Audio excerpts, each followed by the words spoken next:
Hi, my name is Arnav Jagasia, and I am the 2012 Pennsylvania State Geography Bee winner. I live in Villanova, a suburb of Philadelphia. Villanova is most famous for its university. Additionally, I am an 8th grader at Radnor Middle School, located in Wayne, Pennsylvania. Now I'm going to show you some of the most famous sites in Philadelphia. Philadelphia, nicknamed the City Brotherly Love, is the 5th largest city in the United States. This city was the seat of U.S. government from 1790 to 1800. Perhaps one of the most famous founding fathers of our nation, Benjamin Franklin moved to Philadelphia at age 17. Franklin worked as an ambassador, politician, inventor, and scientist, just to name a few. Independence Hall was the home of both the First and Second Continental Congress. This is the building where the Declaration of Independence and Constitution were signed. The Liberty Bell used to rest high up in the clock tower of Independence Hall, but in 1876 the bell was moved out. Currently, the bell lies in the Liberty Bell Center. In addition to those monuments, Philadelphia is home to the National Constitution Center. This museum is dedicated to the Constitution, its ratification, and the amendments that succeeded it. Right now, I'm standing on the campus of the University of Pennsylvania. Penn was founded in 1799 and became the nation's first university. The Philadelphia Zoo is a family-friendly activity in the city. The zoo has the distinction of being the first zoo in the United States. The Philadelphia Museum of Art has about 15 to 20 different exhibits and is ranked among the top 5 most visited art museums in the nation. Additionally, if you visit Philadelphia, you can watch our baseball team, the Phillies, our football team, the Eagles, our ice hockey team, the Flyers, or our basketball team, the 76ers. If I could be any explorer or world leader, I'd probably want to be James Cook. His assignment after going to Tahiti was to find Terra Australis, the landform in the southern hemisphere proposed by Aristotle. Cook knew there was no guarantee of success for finding the continent, but only that if he did find Terra Australis, it would impact geography as they knew it. Cook had no assurance of finding the continent or even staying alive, but he still went after it with determination.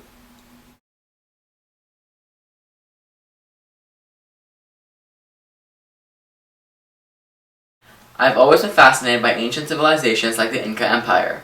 For example, Machu Picchu had only been found 100 years ago. Here in Bingham, the man who explored it had rediscovered a lost piece of history. I think the notion that the city was lost for 500 years and the breathtaking view makes me want to visit the site. When I am there, I want to visit the Incan temples and the Sacred Rock, a large monolithic stone whose origins are a mystery.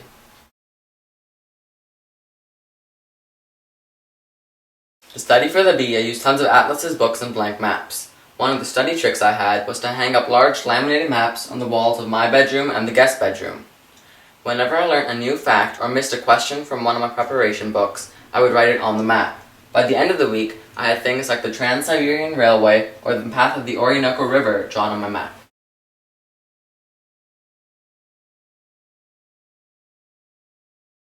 If I could rule the world, the first thing I would do is try to cut down the carbon footprint we are putting on Earth. Currently, the use of mass transportation in the United States saves 1.5 million tons of carbon dioxide annually. However, only 14% of the population uses it. If for one day everyone were to use public transportation, carpool, bike, or walk, it would be a great start to cutting down our carbon footprint.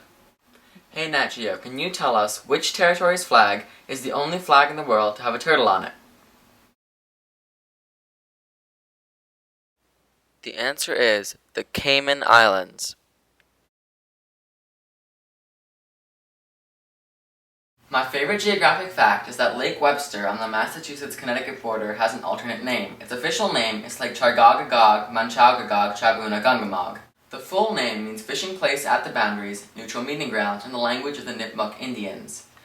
This is supposed to humorously reflect the deal made by the English and the Native Americans that the middle of the lake, the area with the best fish, would be left as a no-fishing zone. This lake also holds the record for the longest place name in the United States.